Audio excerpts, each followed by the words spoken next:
बाफ्रे आजको मौसम फेरि पुरै चिसो छ। अस्ति 3-4 दिनसम्म चिसो भयो भनेर नगरपालिकाले स्कुलहरू सबै बिदा गरेको थियो अनि पुरै घाम लाग्यो त्यति बेला चाहिँ। अब आजदेखि यस्तो छ स्कुल लाग्ने दिन। केटाकेटीलाई स्कुल पनि कसरी पठाउनु, बाफ्रे चिसो बढेको छ आज फेरि। नानीहरू दुईजना सुतिरहेका छन्। हेलो सानो, गुड मर्निङ। उठेको उठेको दादा पनि उठेको। अब बाबु पनि उठ्ने। हेलो सानो, गुड मर्निङ छोरो। छोरा गुड मर्निङ। सानो उठिन्। अब नाना लाउने ल। बाहिर कस्तो जाडो छ आज। आछु छ नाना लाउने आज। हाच नलाउने, आछु भएर बच्ने। चिसो यस्तो पुरै पानी परे जस्तो भइरहेछ। भिडियोमा त के देखिन्थ्यो, यस्तो चिसै सबै सित्यो। पानी परिरहेछ माथिबाट पुसुसुसुसुसु।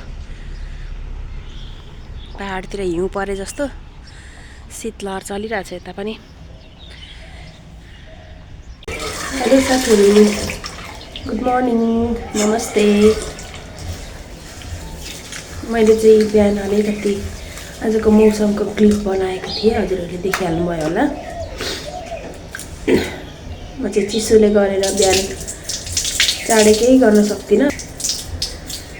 बिहान भएपछि चिसोमा झन् साह्रो पार्छ। बिहान किचनमा माथि आउनै ढिलो भइसक्यो। 9 बजिसकेछ, 9 बजिसक्यो। अब स्कुल पठाउनु बाबुलाई एकदम हतार हुन्छ। म फटाफटी खाना बनाउँछु र अनि बाबुलाई स्कुल पठाउँछु। अनि त्यसपछि आजको रुटिन के हुन्छ म हजुरहरूसँग सेयर गर्दै गर्नेछु।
साढे 9 बजी होमवर्क गर्न बस्दै हुनुहुन्छ सर। फटाफटी है ल, टाइम धेरै छैन नि। बाँकी हाल अब खानुपर्छ।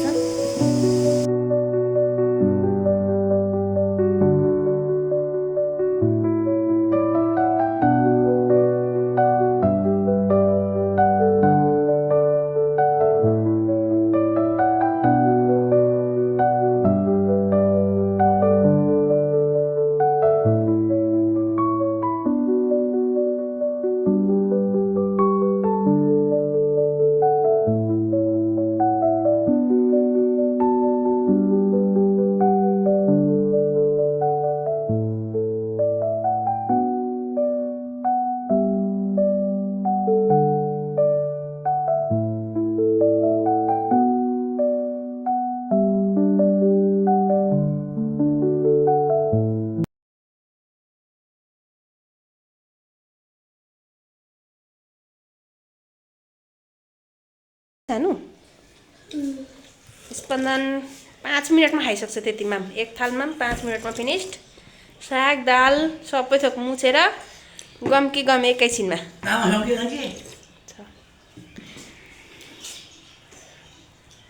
गएको तिमी कहाँ गएको आछु छ आऊ ममासँग आऊ आछु हुन्छ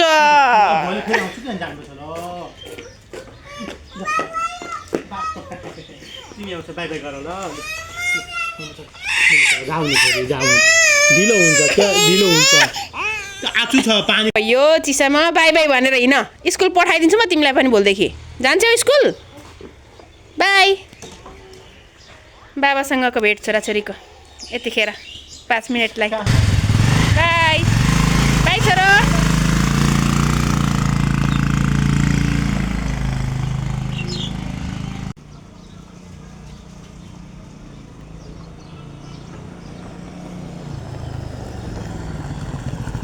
कहाँ पुगेर आएको जाडामा आछु भएन बाई भन बाबालाई हेर हात चिसा न चिसा बाबालाई बाई बाबा भन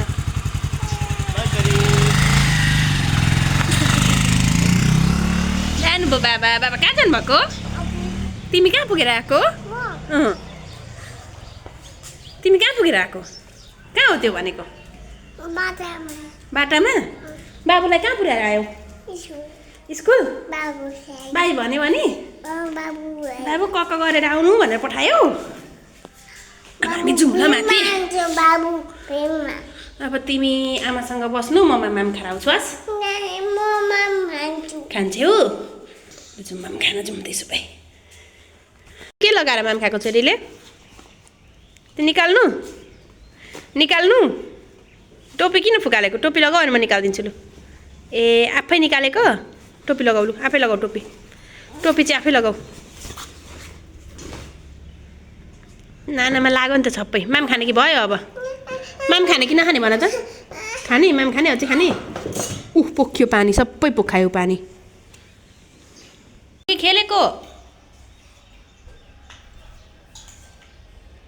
खाना चाहिँ हामी सबैले खाइसक्यौँ अब म चाहिँ यहाँ थानको मुनको गर्नतिर लागेर छु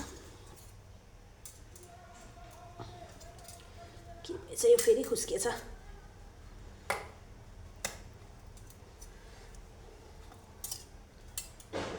हड्केसमा चाहिँ मैले यसमा चाहिँ दही जमाउने गरेको छु यो जाडोमा बाहिर राख्नु जम्दैन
मेरो मर्निङ रुटिन भनेको सधैँको चाहिँ यति नै हो अब आज चाहिँ मलाई बाबुले अस्तिदेखि भुजाको लड्डु बनाइदिनु भनिरहेको थियो आज चाहिँ म उसलाई भुजाको लड्डु बनाइदिँदैछु यो माघमा चाहिँ हाम्रो यता पूर्वतिर चाहिँ अब विभिन्न प्रकारको लड्डुहरू जस्तै तिलको लड्डु भयो भुजाको भयो अनि चाकुहरू भयो त्यस्तो खाने चलन छ हजुरहरुकोतिर पनि यस्तो चलन छ भने कमेन्ट गर्नुहोस् है त म चाहिँ आज भुजाको लड्डु बनाउँदैछु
आज चाहिँ मैले यति नै बनाइदिएँ। बच्चाको लड्डु डह्रो भएको छ।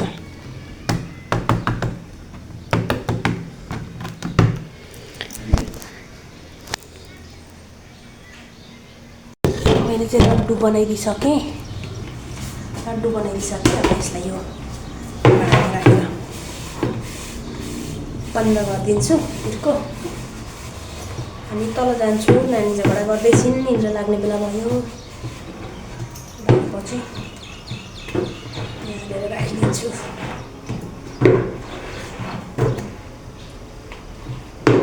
त्यसरी राखेर चाहिँ ओसिँदैन, डह्रो बसिरहन्छ।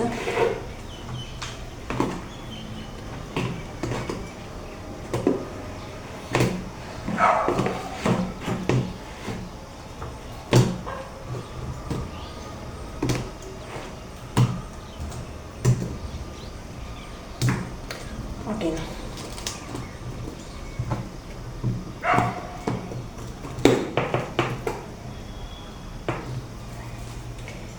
हटाएन बट्टाभित्र त लाग्ला के अब। हो बिर्कै लागेन।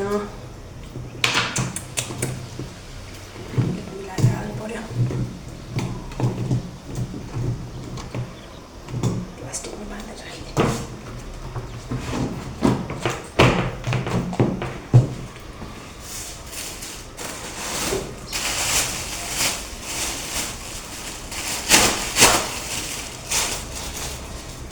चाहिँ अटेन, म यहाँ हालेर बाँधेर राखिदिन्छु।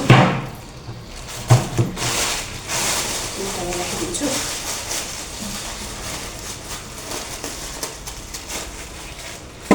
अहिले स्कुलबाट आएर खाइहाल्छु बाबुले।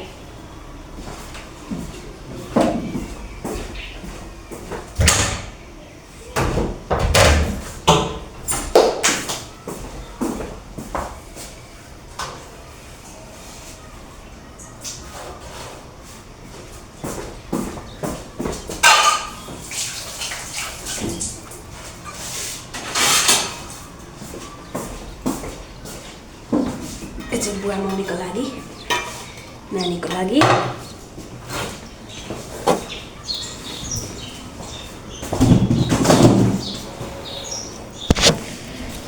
मैले आजको भिडियो चाहिँ यहीँ नै टुङ्ग्याउन गइरहेको छु। हजुरहरूलाई कस्तो लाग्यो हेरेर कमेन्ट गरिदिनु होला।